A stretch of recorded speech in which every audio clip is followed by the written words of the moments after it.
RP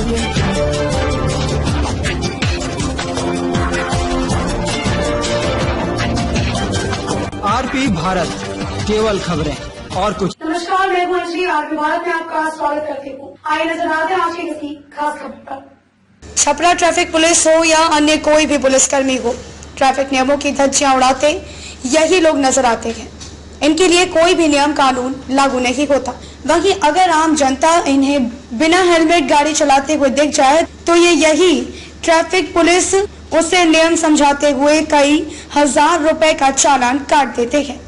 पिछले दिनों में लॉकडाउन के दौरान छपरा पुलिस के द्वारा लगभग 1 करोड़ का चालान काट कर वसूली की गई थी।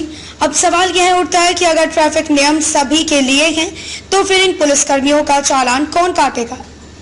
बताते चले कि शहर से लेकर देहात के थानों की भी बात करें तो कैदी की कोर्ट ले जाने के लिए ट्रिपल लोड चलते हैं, और वो भी बिना हेलमेट के। बिना हेलमेट गाड़ी चला रहे एक पुलिसकर्मी से हेलमेट के बारे में पूछा गया तो बहाना बनाते हुए कहा कि आज छूट गया है। वहीं अगर फोटो में देखें तो किसी भी पुलिसकर्मी के पास हेलमेट नहीं है। ऐसा नजारा एक दिन का नहीं होता है। लगभग पुलिसकर्मी गाड़ी चलाते समय हेलमेट का उपयोग नहीं करते हैं। छपरा से मनोरंजन पाठक की रिपोर्ट। 3 आदमी कैदी है। ट्रिपल लोडिंग है। हेलमेट नहीं है आपके पास? हेलमेट नहीं है आपके पास? जरूरी में चल रही है। क्या नाम है आपका? क्या नाम है आपका?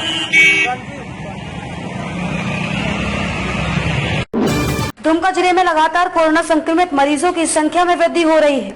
रोज कोरोना संक्रमित मरीज शहर एवं ग्रामीण क्षेत्रों में मिल रहे हैं। जिला प्रशासन द्वारा लोगों को कोरोना वायरस के संक्रमण से बचाव के लिए प्रतिदिन जागरूक करने के नए नए तरीके का प्रयोग किया जा रहा है, परंतु यह जनता है कि मानती ही नहीं। दुमका में बाजार समिति द्वारा हटिया परिसर में प्रतिदिन बाजार लगाया जाता है। यहाँ विभिन्न इलाकों के लोग सामान खरीदने और बेचने आते हैं। इस सार्वजनिक क्षेत्र में स्वास्थ्य विभाग द्वारा जारी दिशा निर्देशों का खुलकर उल्लंघन किया जाता है। लोगों द्वारा ना तो सोशल डिस्टेंसिंग का पालन किया जाता है और ना ही बहुत से लोगों द्वारा मास्क ही लगाया जाता है। शुरुआत में जिला प्रशासन द्वारा निगरानी की जाती है, परंतु अब से इसे भगवान भरोसे छोड़ दिया गया है। अगर इनमें से कोई भी कोरोना संक्रमित पाया जाता है तो स्थिति क्या होगी, यह समझ से परे है। दुमका से विनोद त्रिवेदी की रिपोर्ट। दुमका में शुक्रवार को 2 कोरोना संक्रमित मरीज मिले हैं। दूसरी ओर राहत भरी बात यह है कि 7 कोरोना संक्रमित मरीज ठीक हो चुके हैं और घर वापस लौट चुके हैं। अब तक दुमका में कोरोना के कुल 35 मामले आए हैं। इनमें से 18 ठीक होकर घर लौट चुके हैं। कल दुमका प्रखंड के नकटी गांव और जामा प्रखंड के बसकतिया गांव के युवा संक्रमित मिले।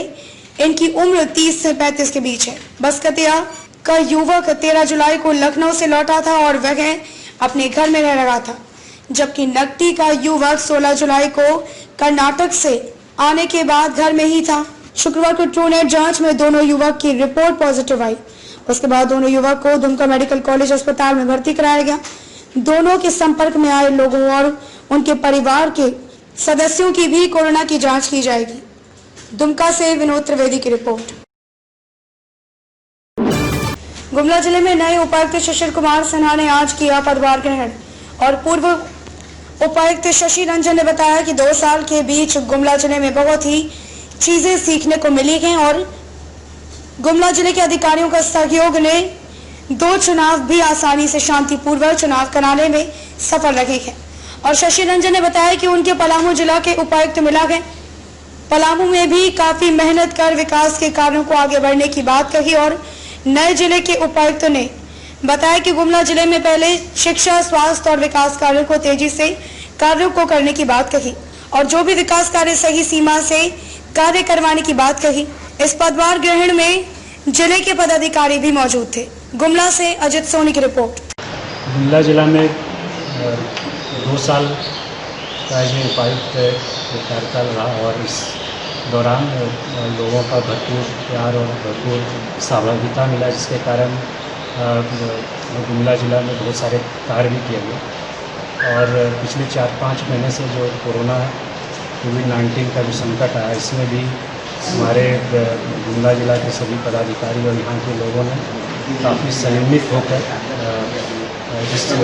इसके खिलाफ हम लोग इसकी लड़ाई लड़े और बहुत हद तक इसमें कंट्रोल पाया गया, लेकिन अभी भी खतरा भी बाकी है। इसलिए और हम लोगों को कार्य करने की आवश्यकता है। इसी तरह जन सहयोग और निशानी मिलती है तो बहुत अच्छा बेहतर काम करें। आज हमारे नए उपायुक्त का पदस्थापन हुआ है, उनको मेरी तरफ से बहुत बहुत शुभकामनाएं।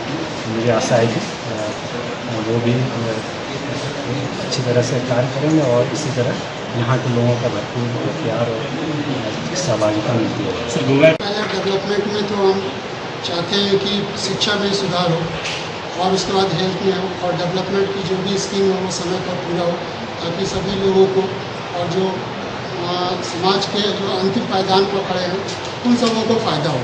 जैसे कि सोशल सिक्योरिटी में जो पेंशनधारी है उनको समय पर पेंशन मिले, खाद्यान्न योजना में जो 35 किलो खाद्यान्न मिलता है लाभ कार्डधारी को, उन लोगों को भी एक्यूरेट और समय पर मिले।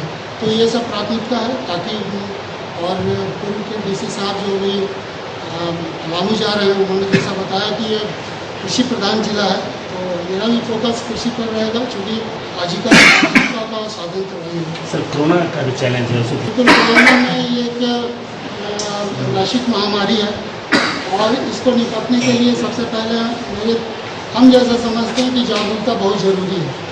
जैसा कि सभी चैनल टीवी में या प्रिंट मीडिया में बताया जा रहा है कि मास्क लगाइए, सोशल डिस्टेंसिंग रखिए, हाथ को बार बार धोइए, अनावश्यक नहीं हो, जहाँ आवश्यक हो वहीं जाइए, गैदरिंग नहीं कीजिए। तो इन सब बातों को ध्यान में रखने से और जागरूकता फैलाने से इस पर कंट्रोल किया है। कोरोना को लेकर 5 अगस्त तक न्यायिक कार्यों से अलग रहने का बार एसोसिएशन ने लिया निर्णय।